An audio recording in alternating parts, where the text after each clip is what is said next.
성경 의도된 하나님의 은혜, 오늘 71번째 시간입니다. 여러분, 우리는 성경을 읽을 때 중요한 것이 역사성을 잘 알고 읽는 것이 중요하고, 그 속에 담긴 의미가 현재 이 말씀을 듣고 읽고 있는 나에게 어떤 의미인지를 보는 것이 너무 중요합니다. 저는 주일에 이제 서울에 우리 삶이 있는 교회, 우리 삶이 교회라고 하는 곳에 가서 말씀을 증거하는데 30분의 시간을 주셨어요. 그런데 성도들이 너무 마음이 뜨거워지면서 계속 더 해달라고 해서 1시간 한 20분 원고 없이 뜨겁게 말씀을 증거하고 기도하는 시간을 갖고 왔습니다. 그러고는 오산에 오면 저의 모교회 형님이었던 형님이 저를 만나고 기다리겠다고 해서 불이 나게 와서 같이 식사 나누고 이렇게 내려오게 됐습니다. 형님은 최근 2달째 불면증과 우울증에 걸려서 신음하고 있는 목사님입니다. 어렵게 와서 같이 이야기를 꺼냈더니 무슨 사건으로 그렇게 큰 트라우마 같은 것을 겪었는지 내용은 말하지 않고 계속적으로 하루에 30분밖에 자지 못한 채 이렇게 산다고 호소하는 거예요. 그래서 무기력증에 빠졌고, 그를 아는 많은 사람들이 너가 한번 좀 만났으면 좋겠다고 해서 저도 부담감을 갖고 처음으로 형님을 이렇게 만나서 진지하게 밤을 새우게 되었습니다.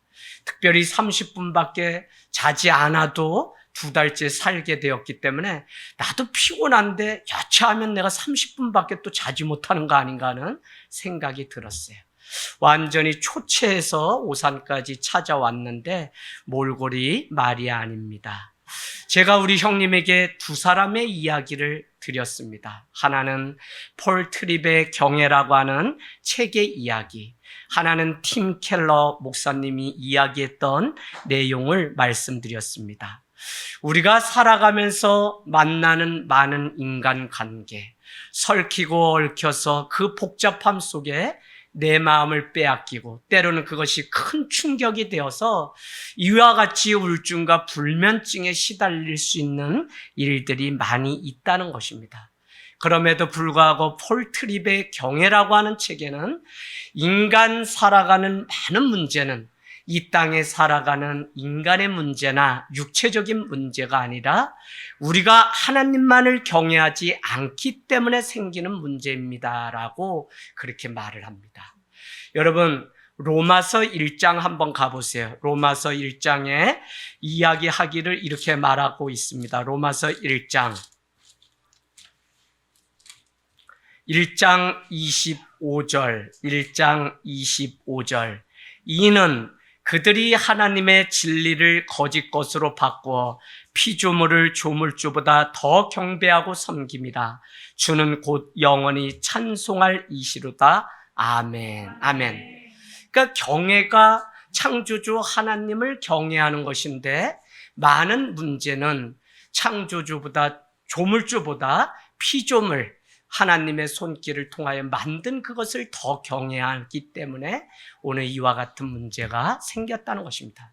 저도 이 책을 읽으면서 여기에 머물렀는데 팀 켈러 목사님은 이 이야기를 더 크게 확장시켜 주는데, 그것은 다른 것이 아니라 당신이 겪고 있는 오늘 인간사의 많은 질병부터 관계, 그 많은 문제들은 사실 당신이 누구를 주인으로 삼고 살아가느냐의 문제라는 것입니다. 오늘 사람 때문에 내 삶이 복잡하고 어려워요. 남편 때문에 자식이 속썩여요. 그럼에도 불구하고 당신이 오늘 그 문제로부터 괴로움과 고통을 겪는 이유는 남편이 변하지 않는 그것에 내가 함몰되어 살아가고 있다면 당신은 그 시간에 바라봐야 되는 하나님을 경외하고 바라보는 것이 아니라 변하지 않는 남편, 변하지 않는 아내, 변하지 않는 가문과 환경을 바라보기 때문에 당신은 오늘 이와 같은 문제를 끊어버리지 못한 채 괴로움 속에 살아가고 있다고 말을 하는 것입니다. 제가 이 이야기를 천천히 밤새도록 형님에게 어렵지만 꺼내기 시작하자 형님의 그 눈시울이 붉어지더니 그런 것 같다고 그렇게 이야기합니다. 그러고는 자고 가겠다고 하고 처음으로 2달 만에 6시간을 저와 함께 이렇게 잠을 푹 잘 수 있었습니다. 저는 풀리지 않는 문제에 대해 나눈 그 대화를 통해서 형님의 그 상처가 회복되는 것을 알 수 있었습니다. 무슨 이야기냐면 말씀이라고 하는 것은 역사성 속에 하나님의 일하심인데 그것이 내 삶에 어떤 의미로 다가오면 우리는 그것이 상처를 덮고 또 새로운 살을 나게 하는 놀라운 능력이 될 수 있다는 것입니다. 도저히 풀리지 않았던 문제지만 제가 형님과 나눴던 짧은 영적인 대화를 통하여 내가 주인을 그 풀리지 않고 나에게 상처를 줬던 그 사람을 매였기 때문에 밤새도록 그 문제를 생각하다가 이렇게 된 것 같다고 고백하면서 눈시울을 붉히는 것을 보았다는 것입니다. 그러면서 형님이 저한테 가면서 이렇게 얘기합니다. 누가 봐도 저에게 가장 강하고 강직했던 형님이 그러니까 제 마음이 무너졌어요. 이 형님은 목회를 하다 최근에 그 부교역자 사역도 더 이상 설교할 용기가 나지 않는다 그래서 내려놓으셨더라고요. 그러면서 저한테 내가 믿음이 있고 강하다고 생각했는데 나라고 하는 사람도 아무것도 아니었네 라고 웃으면서 가는 것입니다. 여러분, 어떤 과정을 통과하면서 하나님의 의도와 목적이 어디에 있는지 아는 것은 너무 중요해요. 오늘 이스라엘의 목적은 광야 40년을 걸어가고 있지만 광야가 목적이 아닙니다. 그들은 젖과 꿀이 흐르는 가나안에 입성하는 것이 그들의 최종 목적지이지 광야에 머무르고 이 고통 가운데 살아가고 있는 이것은 하나의 과정에 불과하다는 것입니다. 더 정확히 말씀드리면 광야와 같은 이 세상을 살아가는 우리의 삶, 그러나 이 땅은 우리의 목적지가 아니라 영원한 하나님의 그 복락, 젖과 꿀이 흐르는 가나안, 저 천국, 저 백성으로 살아가는 것이 신앙생활을 하고 구원을 얻어야 되는 우리의 목적이라는 것입니다. 그래서 여러분 이 사실을 놓치기 때문에 오늘 이스라엘은 정말 다른 우상을 섬기지 말고 제단을 헐라고 하는 그 말씀을 지키지 않는 불순종으로 인해서 오늘 어려움 속에 살아가는, 왜 불순종합니까? 자기들이 가야 될 목적지를 잃어버렸기 때문에요. 내가 오늘 믿는 그 이유를 잃어버렸기 때문에 그들은 다른 것 앞에 절을 하며 우상을 섬기고 있는 것입니다. 왜 우리가 기뻐하지 않나요? 왜 우리가 불행하다고 생각하나요? 그 많은 것들은 다 하나님을 바라보지 않기 때문에 그렇다는 것입니다.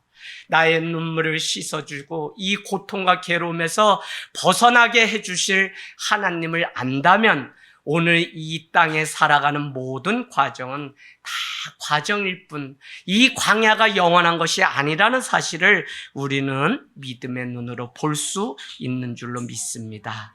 여러분 오늘 기도는 누구죠?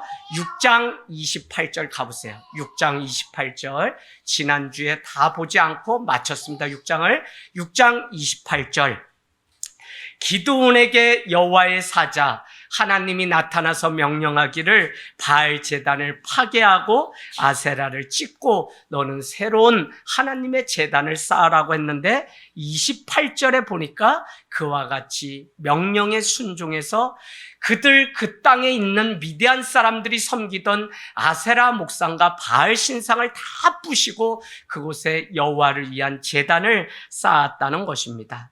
그랬더니 29절부터 쭉 나오는 것이 미디안 사람들이 이것이 누구의 소행인지 밝히려고 이렇게 저렇게 하다가 누구의 소행으로 알았어요?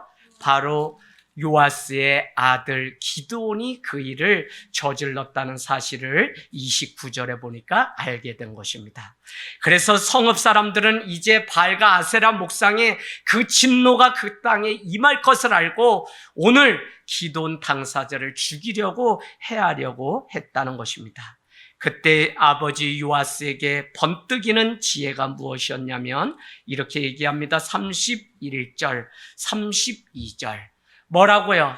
만약 너희들이 믿는 바알 그 신이 정말 참신이라면 그 신상을 무너뜨린 기드온을 오늘 밤이 가든 내일 아침이 되든 그를 가만히 두지 않고 벌을 하실 건데, 너희가 그런지 아닌지도 모르면서 기드온을 죽이는 것은 잘못된 것이니 우리가 한밤을 좀 지나면서 바알 신이 어떻게 하는지 바라보자라고 기다릴 수 있는 지혜를 간청하게 됩니다. 31절.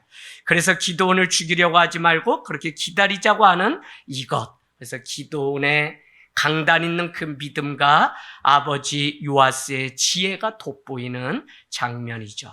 요아스의, 여러분은 이렇게 한번 적어놔 보실까요? 요아스의 이름의 뜻은 여호와께서 주셨다. 여호와께서 주셨다. 하나님께서 주셨다. 두 번째, 여호와는 강하시다. 세 번째, 여호와가 도와주신다라고 하는 뜻이 바로 요아스입니다. 아버지와 함께 하시는 그 하나님을 보았던 기드온은 도우시는 하나님의 손길을 믿는 믿음이 그 안에 있었어요. 물론 그도 두려워서 떨었습니다. 그러나 여호와의 사자가 반드시 너와 함께 한다고 말씀해 주셨기 때문에 오늘 우리도 믿음 가운데 승리하고 얼마든지 살아갈 수 있지만 이 땅에 육신의 몸을 입고 살아가는 지체이고 인간인지라 누군가가 이와 같이 하나님이 함께 하심을 보여주고 그의 손을 붙잡게 되면 다시 일어나서 하나님이 원하시는 교회 공동체가 되는 줄로 믿습니다. 여러분, 아버지 요아스의 이러한 믿음이 기드온의 믿음으로 연결된 것입니다. 저는 성경을 보면서 참 이런 것들을 많이 봐요. 자, 가만히 봅시다. 예수님이 제자들의 발을 어떻게 씻겨 주었을까요? 잡히시던 마지막 밤에 제자들의 발을 씻기시면서 너희도 이와 같이 하라고 했어요. 사실 예수님이 그렇게 할 수 있었던 것은 마리아가 향유옥합을 깨뜨려 자기의 발에 다 붓는 그 사랑을 보았기 때문에 가능하다고요. 바울이 어떻게 자기 인생을 다 걸고 하나님 나라를 위해서 살 수 있었습니까? 우리는 그 앞전에 자기를 죽임에도 불구하고 천사의 얼굴을 띠며 죽는 스데반의 순교의 장면을 보았던 바울은 믿는 것이 무엇인지 알았기 때문에 그도 순교자의 삶을 기꺼이 살아갈 수 있었던 것입니다. 그래서 성경은 우리에게 아브라함의 하나님이 이삭의 하나님, 또 야곱의 하나님, 요셉의 하나님이라고 이렇게 말을 하고 있어요. 그런 것은 다시 뒤집어 말하면 뭐냐면 우리 부모님의 하나님, 나의 하나님이 바로 우리 자녀의 하나님이 되게 하는 것이 신앙에 있어서 가장 중요한 사건이라는 것입니다. 그래서 여러분 32절 가볼까요? 그날의 기드온을 여룻바알이라고 불렀는데 이는 그가 바알의 제단을 어떻게 해요? 파괴하였으므로 바알이 그와 더불어 다툴 것이라 라고 하는 이름의 뜻이 있다는 것입니다. 오늘 7장 1절 여룻바알이라고 하는 기드온이 등장하게 되고 그를 따르는 모든 백성 일찍 일어나서 하룻샘 곁에 진을 쳤다는 것입니다. 북쪽으로 미디안 진영이 있게 되고 모래산 앞이 어디예요? 미디안 진영 앞에 놓여 있었다는 것이죠. 근데 저는 오늘 특별히 이 말씀이 와 닿아요. 아침 일찍 하나님의 도우심을 바라며 그 백성을 깨워서 진을 쳤다라고 하는 이 말씀이 마음 가운데 와닿습니다. 여러분, 성도는 하루를 시작하면서 내가 밟는 모든 땅에 하나님의 승리가 임하도록 진을 치는 하루를 시작하고 준비해야 된다는 것입니다. 진을 치지 않고 무방비로 세상 속에 나가면 무엇이 참인지 모른 채 속아서 사는 것이죠. 아무런 자기 보호를 위한 장치를 준비하지 않게 되면 세상이 범접할 수 없도록 진을 치지 않게 되면 승리할 수 있는 사람은 없다는 것입니다. 그래서 에베소서 6장은 우리에게 뭐라고 얘기하죠? 하나님의 전신갑주를 입고 나가서 싸우라고 우리에게 말씀하고 있는 것입니다. 여러분, 창세기 한번 가보세요. 창세기 6장 14절. 창세기 6장 14절. 노아의 방주 사건을 노아에게 방주를 지으라고 이야기하고 있습니다. 여러분, 일을 똑같이 노아도 했을 것입니다. 그러고는 그가 다시 돌아와서 그냥 밤으로는 하나님이 명령하시는 그 방주를 짓기 시작하는 것입니다. 세상 사람들이 볼 때 언제 일어날지 모르는 이 일을 노아는 순종하여 하나님의 일들을 따른 것이죠. 오늘 심판이 있을 것을 노아에게만 말씀하신 것이 아니다. 그 당시 모든 백성에게 물로 심판할 것을 말씀하였음에도 불구하고 노아는 그 말씀에 어떻게 해요? 순종함으로 인하여 하나님의 그 은혜를, 구원을 얻게 된 것입니다. 오늘 창세기 6장 13절 고르페라고 하는 나무에 방주를 만들게 되는데 뭐라고 얘기하죠? 너를 위하여 방주를 만들되 그 안에 칸들을 막고, 그 다음이 중요합니다. 역청을 안과 밖에 칠하라는 것입니다. 여러분, 노아의 방주를 만들 때 역청을 그 안과 밖에 만들고 이 창문을 하나 내라고 말씀하고 있는 것이죠. 그래서 우리는 다른 것이 아니라 창도 문도 하나만 만들라는 거예요. 그래서 저는 여러분께 이미 이 주제를 가지고 이 창세기 6장 올 때 이 말씀을 깊이 있게 했기 때문에 여러분이 한번 찾아서 들으시면 좋을 것 같은데, 오직 구원의 길은 하나의 문밖에 없다는 사실을 가르쳐 주려고 예수 그리스도, 왜요? 그 방주 안에 여러 문 낼 수 있음에도 불구하고 문을 하나만 내라고 말씀했다는 것입니다. 그런가 하면 오늘 안과 밖에 역청을 칠하라 라고 하는 이 말씀은 세상의 것들이 범접하지 못하도록, 들어오지 못하도록 역청을 발라서 완전한 구원을 이룰 것을 노아에게 가르쳐주고 있는 것입니다. 여러분, 오늘 우리 기드온에게 뭐라고 말을 했다고요? 바로 아침 일찍 일어나 그 백성으로 진을 치라고 말씀했던 이것은 세상 가운데서 승리로 우리의 인생을 바꾸려면 우리도 무장을 하고 준비를 하고 진을 쳐야 되는데, 견고한 성을 날마다 쌓는 삶이 돼야 되는데, 성도는 그러기 때문에 본이 되신 예수님을 따라 저기 한적한 미명에 주님 앞에 가서 주님과 뜨겁게 만나는 일들을 해야 돼요.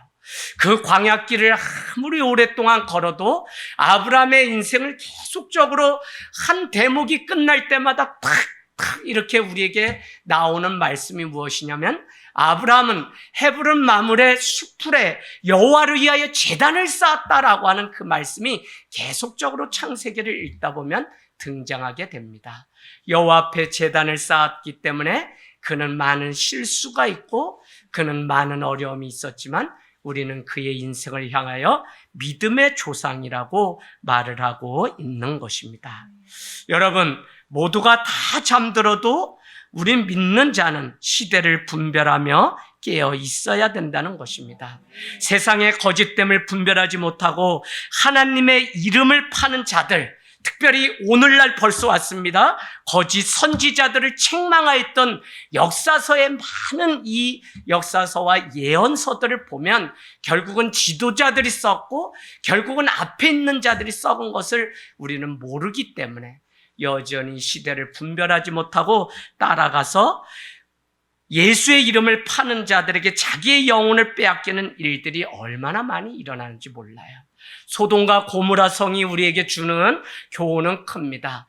너는 유황불이 이곳에 심판으로 임하기 전에 뒤를 돌아보지 말고 이곳에서 떠나라고 말씀하고 있습니다. 여러분, 게으르면서 다 먹고 다 입고 다 자면서 어떻게 우리가 구원을 이루어갈 수 있냐고요. 아침 일찍 일어나서 진을 치는 그 수고가 없이 우리는 아무리 교회를 다녀도 우리의 믿음 앞에 예수 그리스도라고 하는 이 진을 치지 않으면 구원받을 자가 아무도 없다고요. 여러분, 우리가 이 코로나를 통해서 무엇을 발견한 것입니까?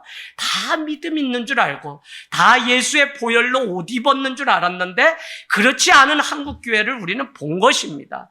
그래서 누가 구원을 받을지 하나님의 마지막 때는 점점 더 많은 고통과 어려움을 통해서 우리를 믿는 자, 렘넌트, 남은 자를 구별해내시는 하나님의 그 진리가 바로 우리 가운데 있다는 사실을 알면 우리가 오늘 무엇을 해야 되는지, 우리 인생 가운데 여러분 진쳐야 될 것이 무엇인지를 우리는 잘 보고 살아가야 됩니다. 그래서 여러분, 게으른 세상 방식대로 살아가는 그것은 우리의 인생을 놓치는 것입니다. 여러분, 우리는 오늘 여기에 우리 부모님, 자녀들 다 있지만 자녀들 인생에 대해서 뭐라고 하지 마십시오. 부모가 뭐 자녀들을 이렇게 살아라 저렇게 살아라 물론 정확히 이야기해야죠. 그러나 우리는 가르치기 전에 우리가 어떻게 하나님을 믿는지 보여줘야 되는 사람들입니다. 여러분, 뭐 시험 하나 더 봤다 안 봤다가 그 인생 좌우하지 않습니다.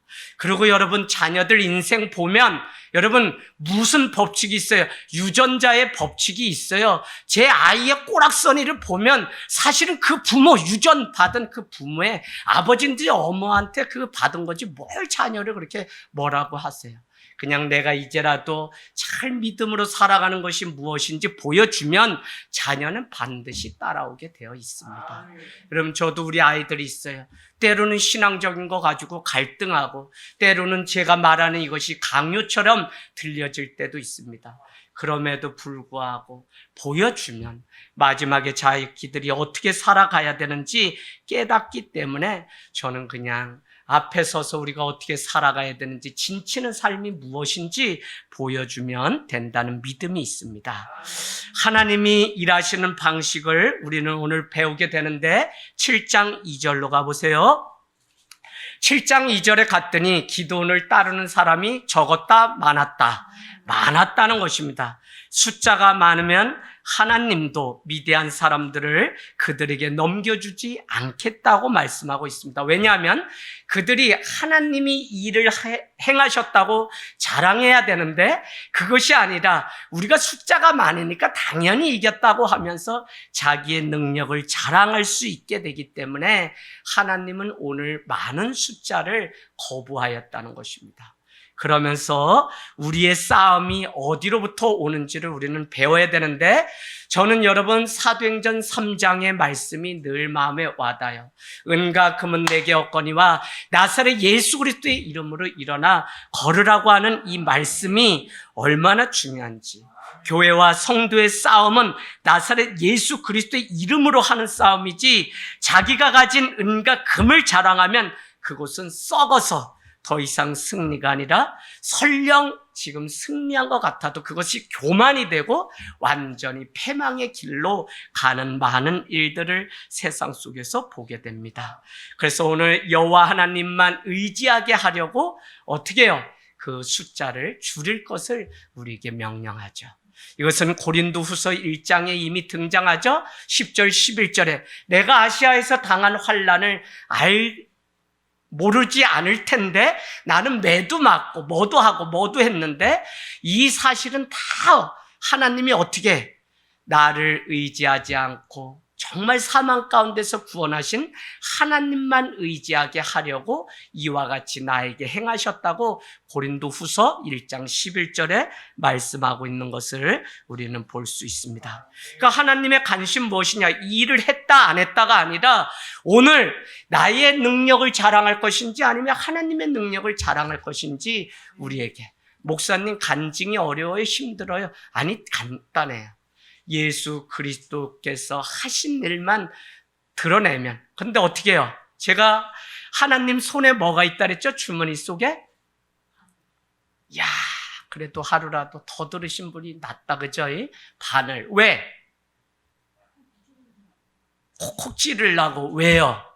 하나님이 다 이렇게 했는데 그냥 간증이라고 하는 거 보면 하나님이 하셨어요 이러고는 뒤돌아서 내가 계획 잘 세우고 그때 딱 이 사람이 돈을 가지고 와서 도와주고 막 이래서 자기가 잘한 것처럼 말하는 그 입술을 좀 찔러주려고 하나님이 바늘을 가지고 다닐 거다.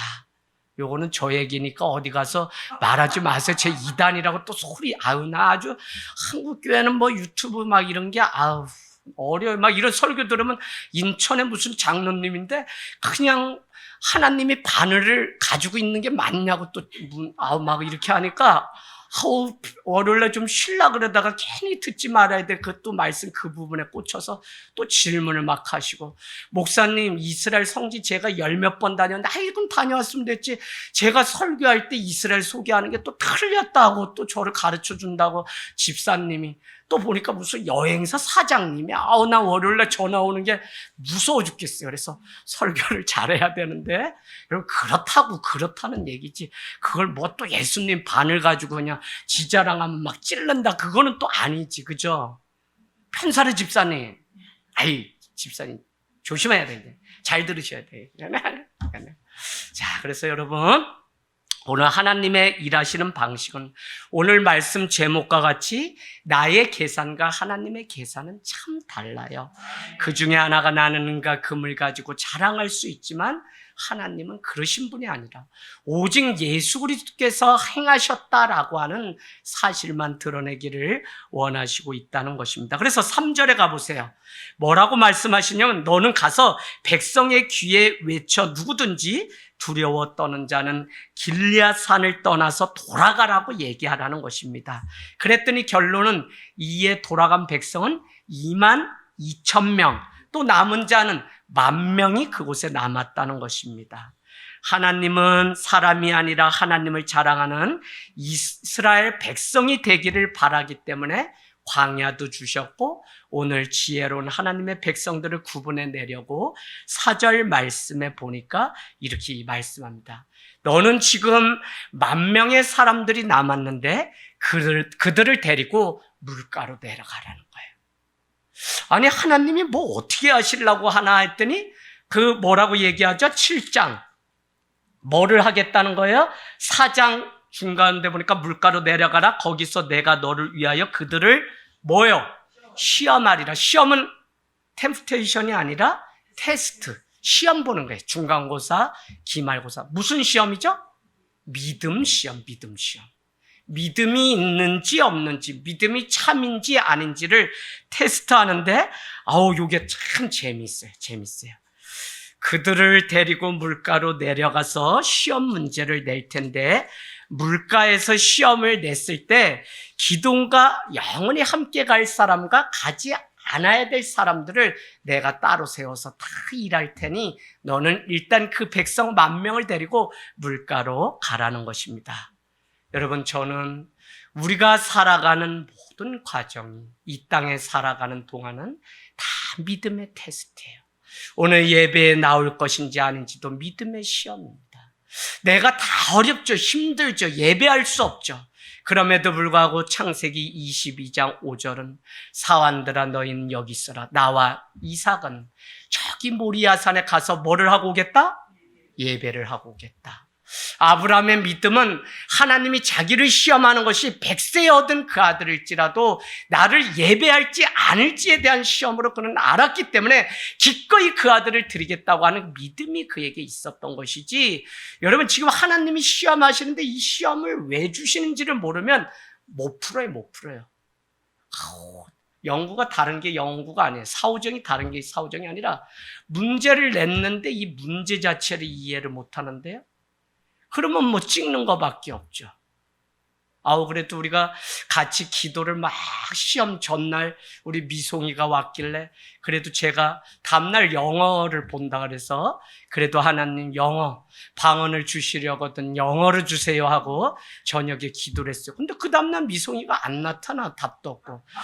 우리가 약발이 뭐 떨어졌나 안 먹혔나. 그런데 저만 하면 또 괜찮은데 우리 교회 사역자는 다 매달려가지고 돌아가미 세트로 또 개굴개굴 다 기도했거든요. 그러니까 이게 시험 보던 것보다 몇 점이라도 올라가야 되는데 답이 없어. 그래서 궁금해서 미송아 결과가 어떻게 됐니 했더니 그래도 몇 점, 그죠? 몇 점 아니라 아마 많이 올라갔을 거야. 그래서 여러분, 우리가 하나님 앞에 참 늘 이 시험 가운데 살아갑니다. 하나님이 내 안에 계신 믿음을 확인하는 것이 바로 시험 보는 시간이죠. 그래서 우리는 믿음으로 깨어 있어야 돼요. 자, 언제 어떤 시험을 하나님이 내주시든지 하나님을 기쁘시게 하는 믿음을 드리면 그것은 100점이 돼요. 그래서 여러분, 우리는 하나님을 가장 기쁘게 하는 것이 뭐라고요? 믿음. 왜 히브리서 11장 6절인가는 하나님은 뭐요? 믿음이 없이는 하나님을 기쁘시게 하지 못하나니 그가 우리와 함께 계신 것과 그를 찾는 자에게 상 주시는 이심을. 네. 그래서 두 가지를 보고선 그분이 우리를 상 주시는 분, 또 그가 영원히 우리와 함께 한다고 하는 그 믿음이 있는지 없는지를 보시고, 그래서 하나님을 기쁘시게 하는 방법은 없어요, 여러분. 여러분께 아주 말씀드려요. 저는 많은 거 경험했어요. 제가 목회 28년 하면서 얼마나 사람들이 그냥 이렇게 교만한지 몰라요. 다 물에서 건져놓으면 그때부터는 그냥 아주 돌아가라 삼각산이에요, 막. 항암 이렇게 하고 여러분 조심하고 예배해야지. 그날부터 이제 살만하면 막 전국에 맛있는 거 먹으러 가고 건강 육식 막 아니라고. 여러분 끝까지 겸손해야 돼요. 제가 많이 울었어요. 정말 때로는 막 귀에다가 귀 열고 겸손하라고요. 하나님이 여기까지 생명 연장시켰는데 교만하지 마시라고요. 태의 문을 열어 자녀 주셨으면 하나님 앞에 감사드리라고요. 왜 감사를 안 해요? 여러분 우리 교회에 제가 가끔 호명하는 거 딱 한 가지, 감사한 거. 여러분 감사가 있으면 바로 심으세요. 감사는 미뤘다 하는 게 아니라 하나님이 받으시는 가장 큰 감사가 무엇이냐? 감사의 감사, 헌금이. 그래서 저는 우리가 날마다 하나님 앞에 감사, 순간 생각하면 감사지. 그래서 여러분 이 감사를 놓치지 않으려면 늘 겸손한 마음으로 하나님 앞에 엎드리고 또 엎드리고 엎드리는 거 외에는 방법이 없어요. 근데 사람들이 그렇지 않은 게 문제인 것입니다. 여러분 그래서 믿음은 다른 게 아니라 하나님 앞에 변함없이 살아가는 그것이 믿음입니다. 저는 교회를 개척하면서 지금까지 참 재밌는 시험이 여러 가지 있었어요. 제가 교회를 목회하면서 딱 한 가지 이렇게 마음속에 한 게 있어요. 그건 뭐냐면 성도들이 이 사람 저 사람이 와서 얘기해도 저는 듣지 않기로 했어요. 왜? 내가 직접 경험해 보지 않고는 사람 평가하지 마세요. 판단하지 마세요. 거짓된 사람을 정보를 주고 그것에 밀려서 그것 때문에 떠나가는 성도들도 제가 경험했어요. 그러면 거짓된 거 준 그 사람을 하나님이 또 심판할 거지만 가장 불쌍한 것은 그냥 그 이야기가 참인지 알고 떠나간 그것밖에 안 되는 믿음. 그 사람 불쌍해. 예를 들어볼까요? 한 달 만에 집사 직분을 받고 다른 교회에서 우리 교회에 오셨는데 그분이 집사님이 안 계시고 권찰님 몇 분 외에 없고 아이들만 60여 명 되는 3년 차에 뭐라고 얘기를 하냐면 헌금을 우리가 하면 정심을 사모님이 하는 건데 이 교회는 왜 우리를 순번을 짜서 우리가 같이 밥을 하라고 하냐 이렇게 소문을 내니까 믿음 생활이 이곳이 처음인 사람들이 그런가 하다가 다 이렇게 해서 떠나는 일들도 있었어요. 저는 미워하지 않아요. 다 그냥 하루 필요하면 하루만이라도 하나님이 이곳에 보내신 이유가 있겠지. 근데 세상 교회조차도 이와 같은 시험 속에 분별하여 깨어있지 않으면 바로 이것이 우리를 넘어지게 하는 시험이 된다고요. 그래서 여러분 늘 내가 경험하지 않은 것, 그래서 내가 뭐라고 이야기하면 알았어요 집사님, 제가 그분하고 경험해보고 말한 다음에 제가 얘기 드릴게요. 그러지 한 번도 누가 이 사람 저렇다 해도 제가 들은 적이 없어요. 여러분 그것 잘못했다가 나도 시험에 들고 내가 또 함부로 말했다가 판단했다가 시험에 드는 일이 얼마나 많은지 몰라요. 그래서 우리는 깨어 있어야 되고 지금 내가 무엇에 깨어서 봐야 되는지 하나님이 내시는 그 테스트를 어떻게, 우리는 화해시키는 자예요. 그렇기 때문에 판단은 하나님이 하시는 것인데 우리가 자칫 잘못하면 하나님의 부르심을 망각하고 시험에 우리가 패스를 못할 때가 있는 것을 보게 됩니다. 여러분 우리가 살아가는 이 땅의 삶 자체가 시험입니다. 하나님은 우리가 하나님을 기쁘게 하는 삶을 택할 것인지 사람을 기쁘게 하는 삶을 택할 것인지 늘 시험하세요. 갈라디아서 1장 10절 가보세요. 갈라디아서 1장 10절. 갈라디아서 1장 10절. 갈레필골 갈라디아서 1장 10절. 뭐라고 되어 있죠? 1장 10절. 이제 내가 사람들에게 좋게 하랴, 하나님께 좋게 하랴. 사람들에게 기쁨을 구하랴. 내가 지금까지 사람들의 기쁨을 구하였다면 그리스도의 종이 아니니라. 성도가 아니라는 거예요. 그래서 여러분, 어떤 시험의 문제가 주어지든지 우리는 살아가면서 만나는 모든 일이 다 시험, 믿음을 드려야 되는 시험의 때라는 사실만 우리가 잊지 않고 깨어있게 되면 하나님을 기쁘시게 하는, 그 시험이 오면 우리는 벌써 우리 안에 준비되었던 이 말씀의 진을 쳐서 그것이 하나님을 기쁘시게 하는 건지 아닌지 알게 돼요. 근데 이게 없게 되면 그냥 사람의 말에 이렇게 해서 얼마나, 여러분, 책임 못 집니다. 아무도 못 져요. 오죽하면 하나님은 430년을 바로의 궁전에 있다가도 또 그들의 믿음을 시험해서 가나안에 가게 하시려고 40년의 광야. 그러면 이 광야 학교를 빨리 졸업하면 바로 가나안 학교 가는데 왜 여전히 우리가 미련하고 지혜가 없어서 이 광야를 졸업하지 못한 채 살아가고 있냐는 것입니다. 여러분, 오늘 시험 문제가 무엇이죠? 5절 가보실까요?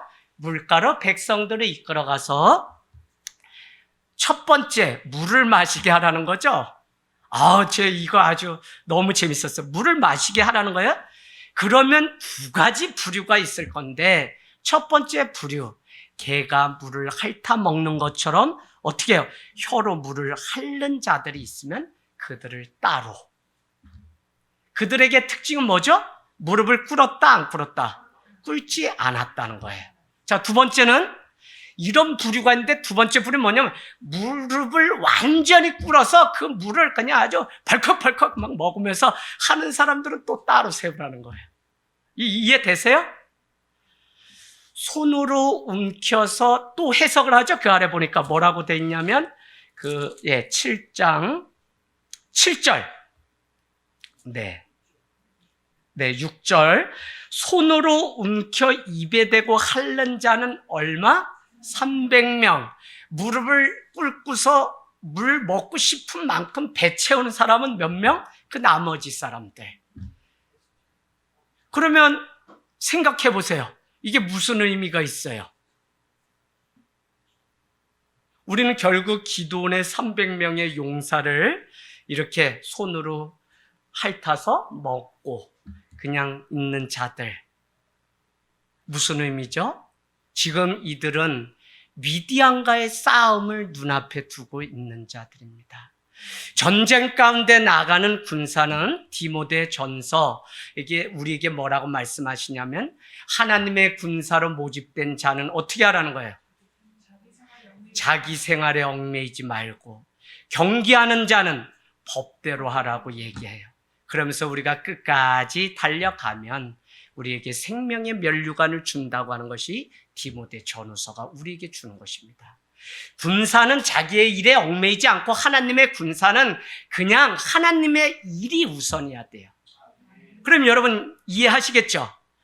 오늘 적과의 싸움에서 자기의 정욕과 자기의 이 안목을 끊어버리고 적이 들어오기 전에 그냥 물을 훑고 그냥 전쟁할 준비로 깨어있는 사람 300명이 필요한 것이지, 자기의 배를 채우기 위해서 납작 엎드려서 그냥 벌컥벌컥 물을 먹는 그 사람은 싸워보나 마나 이미 전쟁 가운데 다 죽을 자이기 때문에 너희 집으로 돌아가라는 거예요.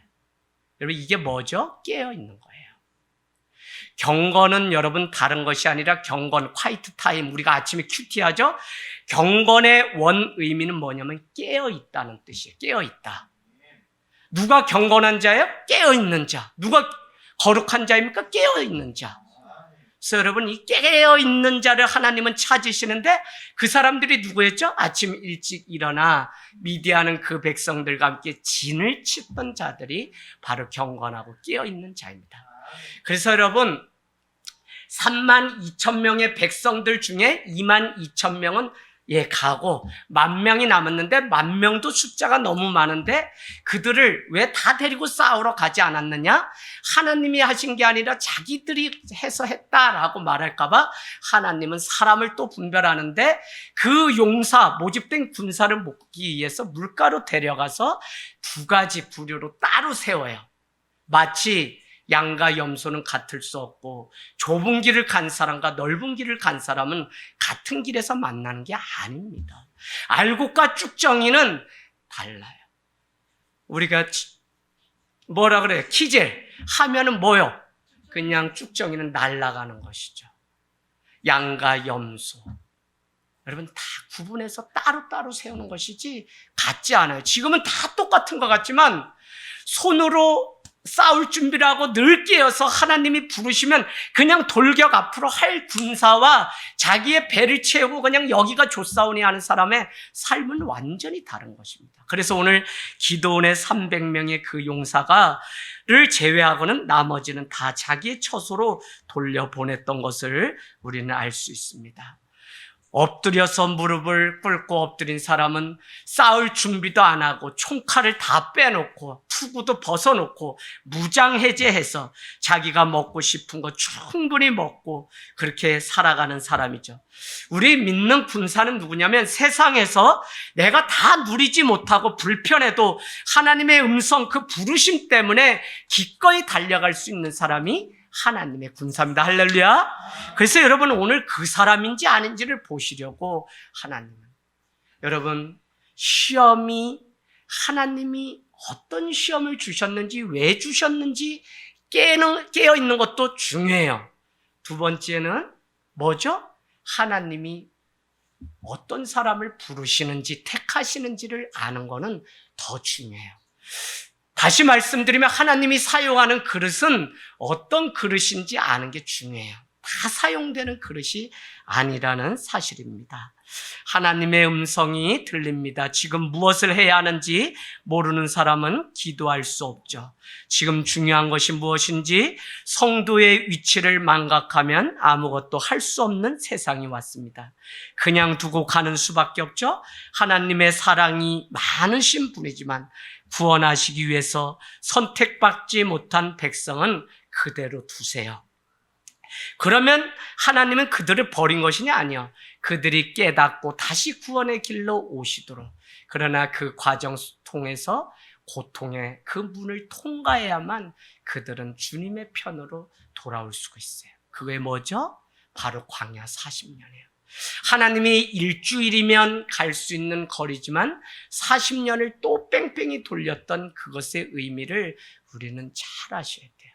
저도 제가 믿음의 1세대에서 얼마나 뺑뺑이를 돌고 여기까지 오고 그냥 여러분께 우스갯소리처럼 말하지만 제 힘으로 살려고 얼마나 노력했던 사람인지 모릅니다. 그럼에도 불구하고 하나님이 다 끊으시고 특별히 하나님이 저를 끊어버린 게 좋은 대학 가는 거 다 끊었어요. 경기도에서 제가 14등까지도 해본 적이 있어요. 근데 다 그냥 끊어요. 후기 그냥 적당히 가게 하시고 다 제가 그래서 보면 우리 교회 청년 때 목사님이 평택에서 한 목사님 오셨는데 이게 자랑은 아니거든요. 그런데 그 자랑이 뭐냐면 우리 애가 서울대 다니거든요. 그런 승질이 얼마나 나는지. 적강껏 나도 갈 수 있었는데 이 마음이 그 청년의 때도 있었어요. 그러나 하나님의 뜻을 알게 되니까 하나님이 제 입술이 얼마나 교만할 줄 아니까 끊고 끊으려고 그냥 저기 천안에 가장 그냥 낮은 신학교, 논밭 위에 있는 신학교도 가게 하시고 이렇게 여기까지 빚어가셨어요. 참 하나님의 그 위대하심이 얼마나 대단한지 하나님이 선택만 하시면 선택만 받으면 저는 그것보다 큰 것이 없다는 생각이 듭니다. 이 사실을 깨닫지 못하면 평생 뺑뺑이 도는 이스라엘 백성과 같은 삶을 살아가는 것입니다. 그러나 나의 사명과 부르심이 무엇인지 아는 사람은 그 타이밍이 바로 하나님의 때라고 하는 사실을 알기 때문에 놓치지 않고 그때 바로 하나님 앞에 순종을 해요. 참 집사님, 성도님들 있죠. 성도님들 얄미운 사람도 있어요. 참 어떻게 하냐면 평상시에는 아니야. 근데 딱 이 축복 받는데 그 타임을 얼마나 잘 맞추는지. 평상시에는 요거 뭐 하나 무슨 돈가스 하나 안 사주는 사람인데 뭐 한다 그러면 그때는 그렇게 딱 그냥 그게 있는 것 같아요. 그게 있는 것 같아요. 할렐루야. 아이고, 또 우리 권사님 재밌으시구나. 그냥 웃고 말씀 기억나야 돼? 말씀 기억나야 돼? 네, 얼마나 좋아요. 자, 그래서 여러분 어떤 시험의 때가 오거나 또 하나님이 부르시는 그 때가 오면 우리는 어떻게? 하나님의 때구나. 하나님의 때구나. 여러분 가만히 생각해 보세요.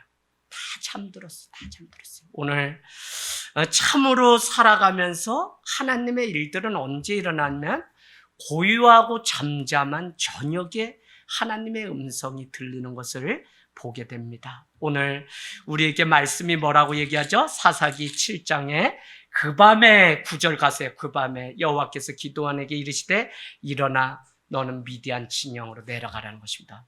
왜요? 거기를 다 너에게 맡겨주겠다. 그러면서 11절은 더 구체적으로 야, 네 혼자 가는 게 두려우면 어디? 부라. 네, 너의 부하 부라를 데리고 가라고 10절에 말씀하고 있습니다. 제가 이 말씀을 탁 하면서 무슨 생각이 탁 났냐면 사무엘 선지자의 부름 여러분 아세요? 한나가 실로의 성소에 가서 선지자들 외에는 올라갈 수 없는 곳이 성소인데 거기에 아녀자의 몸으로 내가 자녀가 없어서 억울해 죽겠습니다. 왜요?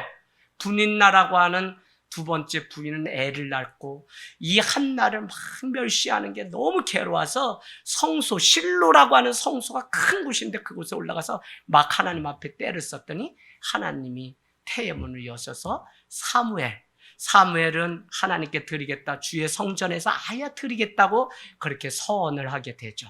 그런데 당시 엘리 대제사장 비니아스 홈니라고 하는 두 아들 말씀이 들리지 않고 그냥 갈고리로 제사를 드리기 위해서 올렸던 그 제물을 두 아들 제사장의 두 아들이 다 자기가 먼저 먹고 성전 안에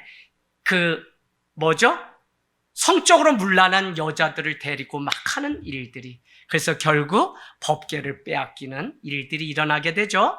그런데 그 일 전에 3번 사무엘을 부른 일이 있는데 사무엘이 자기 방에 가서 잠만 잤다 하면 계속 사무엘아 불렀다는 거예요.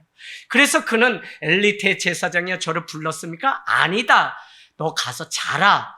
엘리 대제사장이여 저를 불렀습니까? 아니다. 또 가서 자라. 3번째 저를 불렀습니까? 라고 하니 하나님이 너를 부르시는가 보다 라고 엘리 대제사장이 말합니다. 여러분 밤에 하나님이 부르셨는데 오늘 기드온도 불러서 너 내려가라는 겁니다. 저 미디안 그곳에 가라는 겁니다. 거기 가면 누가 있죠? 12절에 가니까 미디안과 아말렉과 연합이 되고 동방의 모든 사람들이 골짜기에 질비하게 누워있는데 그 모양이 메뚜기 같고 모래떼 같고 또 낙타가 질비하게 있는 것만큼 그 숫자가 어마어마했다고 그렇게 말씀하고 있습니다.